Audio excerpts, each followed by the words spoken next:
All right, y'all. Hello, everybody. We're going to start to go delve deeper into the biblical. What do I want to say? The biblical hierarchy. Yeah, that'll work. Of who is who, what lessons are learned from where, um, what God accepts and expects from the different tribes, and what has taken place, or who are those who are harnessing, I don't want to say throw it away energy, because we all know that energy can't be destroyed, but energy that is not of the original thought, and yet and still exists or is here. Okay, so I just want to get all of this stuff out so I can have it, somewhere on the feed. But we'll have to go back and delve and dig deeper into what we're saying biblically and spiritually. Okay. So when we talk about the damnation, okay, these are going to speak widely to homos, what they say are homos. The J hooked of the Canaanites who resemble angels. Okay, there's a reason for that. And it starts back in Genesis. Okay. We're going to deal with the light complexity comparison, where we talk about things started at when darkness was there. In the beginning, God created the heavens and the earth. The earth was without form and void, and darkness. Okay, so Issachar deals with that. This tribe, the clan of Issachar, right? The lighter complexity comparisons. Who are the Avim, right? These also come from when the Bible talks about, I guess the book of Enoch talks about how these clans came down. These angels, or so-called, came down, and spiritual beings came down and slept with the people. Like they weren't supposed to be sleeping with. So the Avim is part of that regime. It has a level of potency. It breaks down a level of potency that one possesses in its being of what it is. Okay, these are your Mexico, your crows, and then you got the breakdown of the angels, who are your mortals and your immortals. They aren't trapped by the J hook. They're more been given a peg. The peg, if you look into the Egyptian alphabet, okay, that's where you'll find all of that. So you got your cherubim, who are the archangels. Okay, your Gabriels, your Michaels, the guardians of the gate, right? The gate is a rainbow. Okay, there's a breakdown of it being the rain, your raining, the place of your rain, and the bow. Okay, we're gonna go into the God rib of all being or existence, right? That we're going to talk about everything coming from the God rib, or the rib of God, which are your the Arabs in Africa, the land over there with the Arabs in Africa. Okay, it goes from, you'll be dealing with the people in the original time of the very charred blacks to the ruddy browns, having a stern characteristics, having the stern characteristics or upon the earthly realm. Okay. And from that starting point, even Adam, or Adam is what they'll say, began to take on the lighter form from darkness. Okay. So once you come from this rainbow place or the guarding of the gate, the El Shaddai, okay,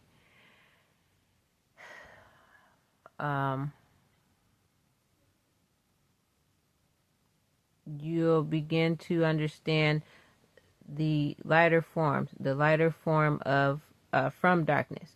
All right. So God has said God had came down hard on them, flooded them out. And then you start to see what they call what is the El Shaddai, or the rainbow.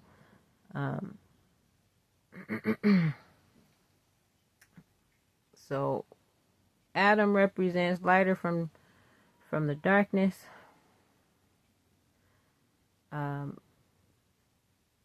Unto the evening. So basically, this is in creation. Within her spaced flow, it becomes knowing the good and the evil. This is in creation. This isn't the spiritual aspect, if that's what we want to say, or the aired beings of angels and cherubim and things like that. The rainbow. Angels, the spirits that connected with the blood heir of Adam to produce a Avim. Okay, so remember we said the Avim are those who, in a simpler sense, just kind of did as the angels of Enoch did. We're sleeping with they're an unrace of what they are, unbeing of what they are. But these heirs had what's the word I want to say? They had access to the blood, right? The heir of Adam, meaning Abel, heir of descending or descendant. Okay, also known as El Shaddai. So, what is this good and evil? This is God being powers upon the earth. And God told Adam he was making a helpmeet, feminine. It was the planet Venus, aka the gravity. When Adam named it thus, he spoke against God. Okay, so when the word gravity comes, the word gravity is speaking out against God's saying, I will make a helpmeet unto Adam. And say it was against God. God was displeased by the matter in such a way that God killed Adam. Okay, I know the Bible says it was a deep sleep, but he was killed, and then this feminine help, or Venus, spoke him back to life. Okay, entering to his lungs, and changing the formed particle matter of his being. So where we start with Africa and Arabs, you'll see it start to move over into Ethiopian. And we're not even upon the land or the earth yet. Okay, we're still dealing with the process of things. It's almost like you are in a womb and we're breaking open or viewing the inner workings of when a pregnancy begins, or when the life begins to form itself. So this is what I'm giving to you from that standpoint, and how it goes into us as a people into modern day time. So within the heavenly or the halo realms or things like that, you'll see Venus begin to be formed. Also while working with Adam or Adam or the rib of God. Don't worry, we're going to explain it all. I just want to put it all out on this feed. So when we say Adam, okay, Adam or Adam is talking about the God being. Or when you talk about the physical aspect, we're talking about the soil. Okay? The soil that we were first to live upon, that was going to fertilize our being, that was going to be the life force or starting point of us having a body and growing into where we are, existence. We'll go and break down how it says that this soil remained in its beginning or original state for 130 years, right? So what are we saying? The charred or the dark substance plus the ruddy brown,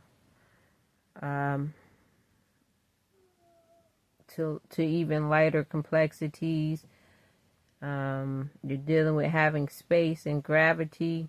You're dealing with the feminized version in the lungs, known as the breath of life. We're talking about it being upon a specific localization.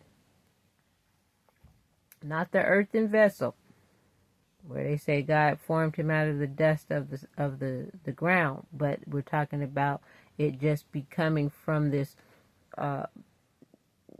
very beginning, if we're going to use the word ether or the 9 realms, into a specific localization. Okay, the land so far which hasn't been formed, or the localizations we identified so far, is that of the Ethiopian, the Arabs, Africa, and then we're going to break it on down some more, where we'll find where Egypt began. And from the El Shaddai was created the cherubim, sanding and earth flooring. Okay? From this place of Adam or Adam or the God being or the soil, here's where you see the serpent being removed or separated. Okay, because we're dealing with space. And the serpent, so-called, represents out of space, right? Not within this collective existence of being into forming Adam as a walking, talking, breathing entity, or the earthen vessel, right? So what we have in biblical text is just the word Adam, which represents his developing form, and how they did it was it also represents the earthen vessel form. So as an actual man, right? But the same word represents or talks about the physical, spiritual workings and elements that are at play or in play while they are developing and forming within the womb. Okay? So, when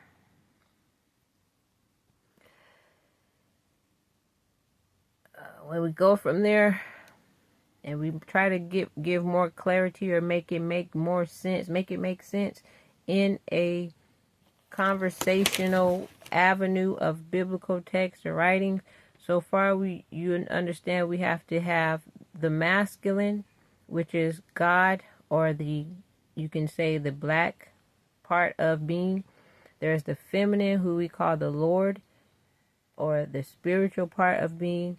There is gravity, which will identify the breath and the land of things.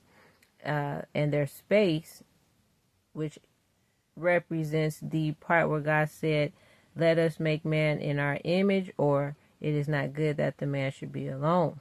So space as one, or as a universe, or as unity. And also is the space, it represents the earth in form. In the Egyptian part of that, you'll see Geb and Nut, where one is this way and one is laying up this way. Okay, it also talks about, it represents the G, or that of Messianic symbolism.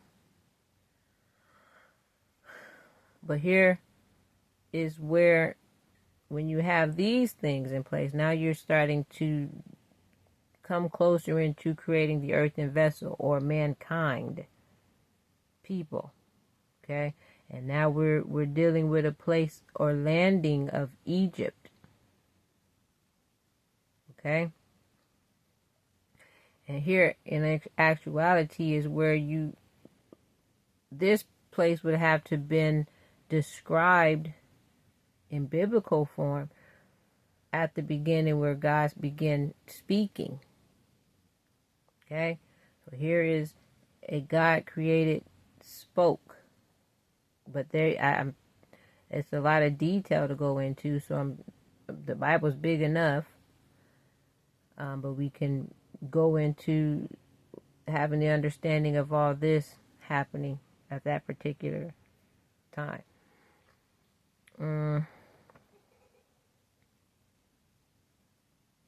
Okay, so this is all in the operation. This is where I say God knew when this whole creation began, God was operating of a conscious mind. That's why I say he was able to see that good in order to say, oh, this is going to happen. This is going to take place. I have to operate it like this. I need this kind of energy, this power, this working. I need energy to be harnessed in this sort of a way, and I can harness that in this kind of a body. You know, understand it. So now we begin to understand why there are differences. Why do we see different things colored? I know everybody wants to say, oh, we're all the same. But you have to have that understanding, right? I get it. A rainbow, we can say a rainbow is all a rainbow, but we're not oblivious to the fact that what makes up the rainbow in its entirety are different shades and colors being the rainbow, right? Okay, so this is where what I just explained is this is all in the operation to create the mankind being. Okay, being of Abel, the blood. Okay, having the blood heir. So now we have Africa, Egypt, Ethiopia, and a rib, which is known as, or creates, the alpha mankind. Okay? If you want to look those things up, you just at the very beginning of the book, you can start at the family of Adam and the book on the genealogy of Adam. Okay? So now we're dealing with now putting God into this earthen vessel of man, known as the imagination, or I'm age in nation. Okay? I'm of age in nation. Because God has been creating. I know Adam wasn't the first earthen vessel created. When you read, you will see there were multiple happenings of 7 days. So within those 7 days, God was doing the same thing. And if in the 6th day, he was creating mankind, and we understand that the earthen vessel of God's mind was to operate having a God-like thinking or imagination, or an operating to operate of age or maturely as a nation or in a nation, then every cycle of those 7 days, on the 6th day, he created something having the same blueprint or outline. Okay? Now, how do I want to say this? Because, now remember I told you this, where it said God had put a deep sleep upon Adam. The truth of the matter, he was dead. Okay? He had killed him. So his spirit was still floating, operating in that enclosure of all those powers. Right? But God had already decided that it wouldn't be Adam's spirit replaced into the earthen vessel that he was creating, because of his, I don't want to say unbelief. It wasn't unbelief, wasn't disbelief. It was just the word gravity. It was a almost questioning what God was doing in the work. Almost believing like, we don't need that. Why are you doing that? But can you blame him? God, it says that he was made in the character of God. God is a stern being, right? There are times where God can, we read about the people who have lost their lives and stuff like that. So in actuality, his spirit would become what we call the serpent. It was given no place in space. It was given no room. It was made to wander the enclosure until God found space and need for it, or use for it. Because you have to understand, when God sees us, he sees us as we are. You'll probably get to operate or respond one time, and God will be like, oh, okay, well, we don't want that energy in this body. And you don't get to say, oh, no, God, I wasn't really that way. I was just, because what God's power allows him to do is operate with pure energy, where we have, as human beings, we have the leniency or understanding to alter that here and there. God deals with pure energy. This is how he can know exactly who you are and tell you that the heart of man is wicked. Where you want to convince yourself that you are something that you're not. Right? So here's where the serpent is.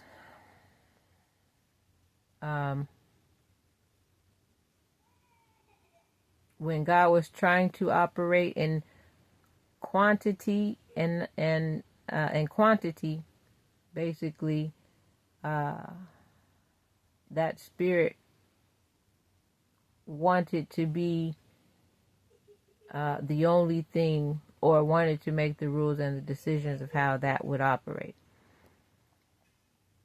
Basically operating against God. Okay? So here's where you find, when you get to Matthew and you begin to read and break down the genealogy, here's where they say the math ain't mathin'. Right? You have to be able to have eyes to see.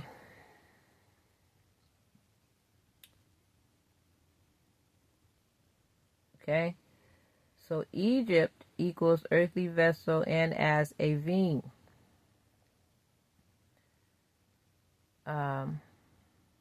That basically means angelic form, being somewhat of the scales, weighing of souls. Okay, so here's what some of the angels are to operate as, but they begin to wanting to sleep and make children with the beings of man, or the human physical form of things. So these are, and when you talk about all this Nephilim and angelic forms that came down here, it was intertwining outside of their form of being. This is angelic form being of scale, weighing of souls, weighing the souls. That's what Avim is. This is your Mexico. One Mexican guy came in there and said, don't call it, it ain't called Mexico. Alright? It's really called Mexico. But they keep, well, let me just, so here's what happens. All of that threw me off because it's like as soon as I said that, I began to get a download of what the motive was behind that feed that was broadcasted to mass people. When those things can be used to deceive or condition or indoctrinate, I just can sometimes pick up on that. So, but anywho, where am I at?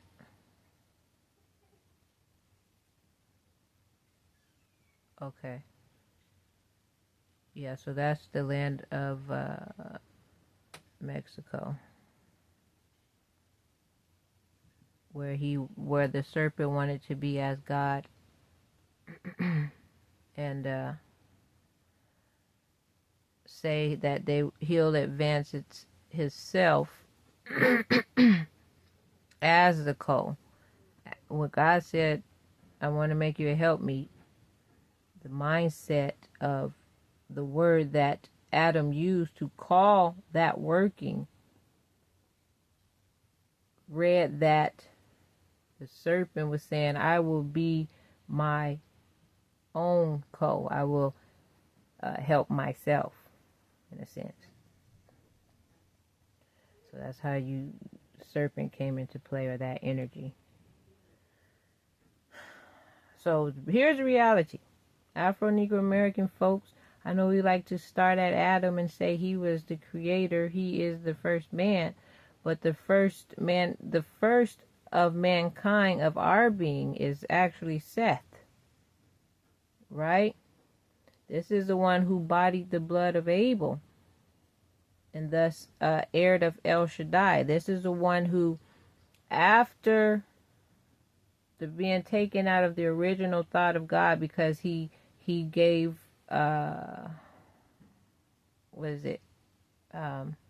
contention, right? Then God had to go back and redo it, and it actually starts with Seth being in the original thought of God. Okay? So he was heired of El Shaddai. This is the Alpha. He was the Alpha male in the perfect version, or in the thought of what God wanted for them as he was creating us to take on towards God and what God was doing on our behalf, right? Or for us. So El Shaddai represents Seth, right? In the biblical text, they want to, a lot of the Greeks, Romans, and Jewish culture, and these lighter skin, because of the motive was to make you think, was turn everything upside down on his head and make you believe that white was the God of all creation. So a lot of that, where they say that the Messiah, whom God said was supposed to come back and save his people, is Asia, is Dan, the tribe of Dan. Okay? Because the way that God was moving things to further the original thought of what he was creating, or what he did create, they were doing little tweaks here and tweaks there, because they wanted to keep our mind in contention with God's mind, and give to us whom they wanted to call our Messiah, for us to worship it out of the will of what the original thought of God is and said. Don't worry, it says all this in the Bible when you know how to study it and break these things down.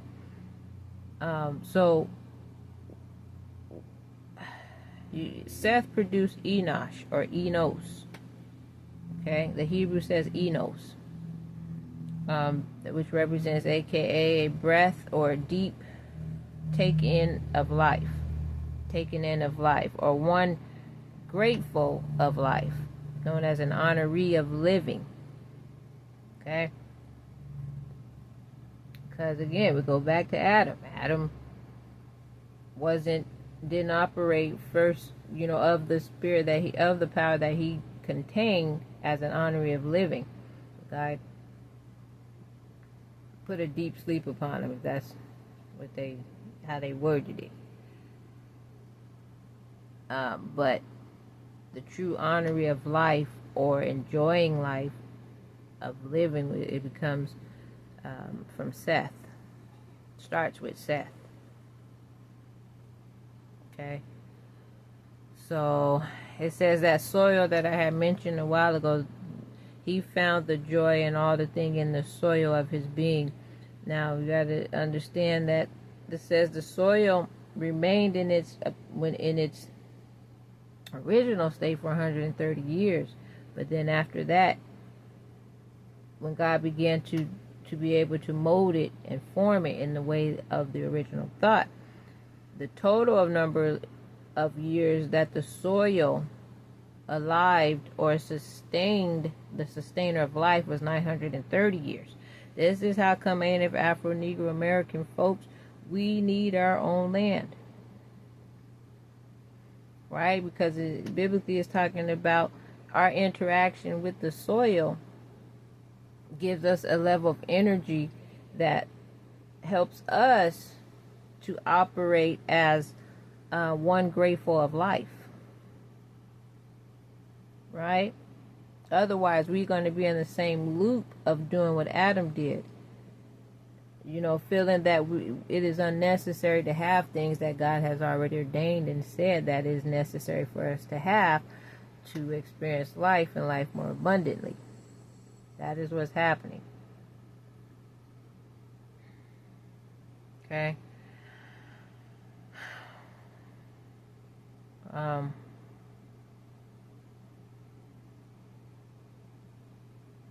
Okay, so it says that I call it the Enoshic tree of life.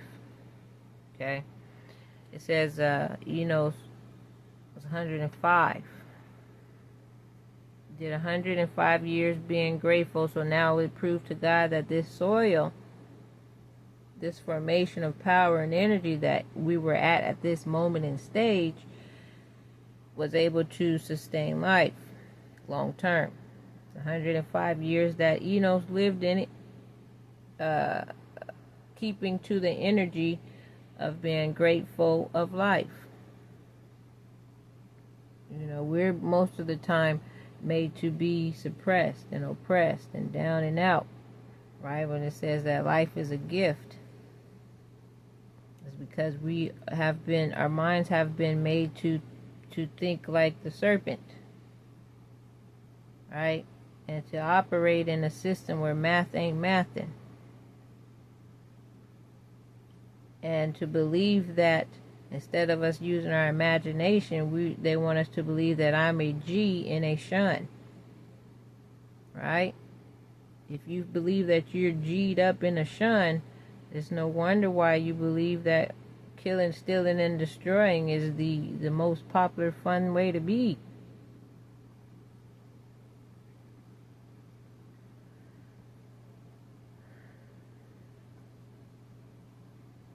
Okay.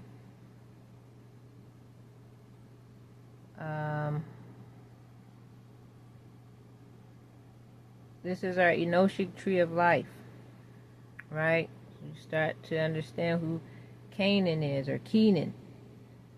The Bible puts Canaan, Cainaan, because there is a altering for us to follow the ways of the curse and white supremacy. The Hebrew name of the Enochic tree of life is Kenan. Okay, Qenan, Kenan, right?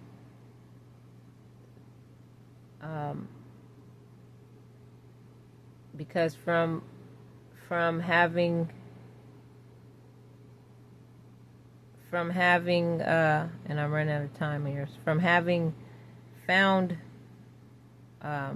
the gratefulness of life, now God was beginning to move us over into a place of understanding how to operate correctly with the gifts and the other life forms that were here. So on that note, I just wanted to make sure I got all this stuff on the feed. I know it went pretty long. And we begin to piece it together with the pieces in their proper places. It's like what we've been doing is trying to play chess, having the pieces in the wrong spaces, right? We have to move those things back to their proper places, and then we begin to understand and be grateful for the life that we're given, and the life that we have, and the life that we are supposed to live. So on that note, I'll talk to y'all later. Y'all enjoy your day. All right, bye.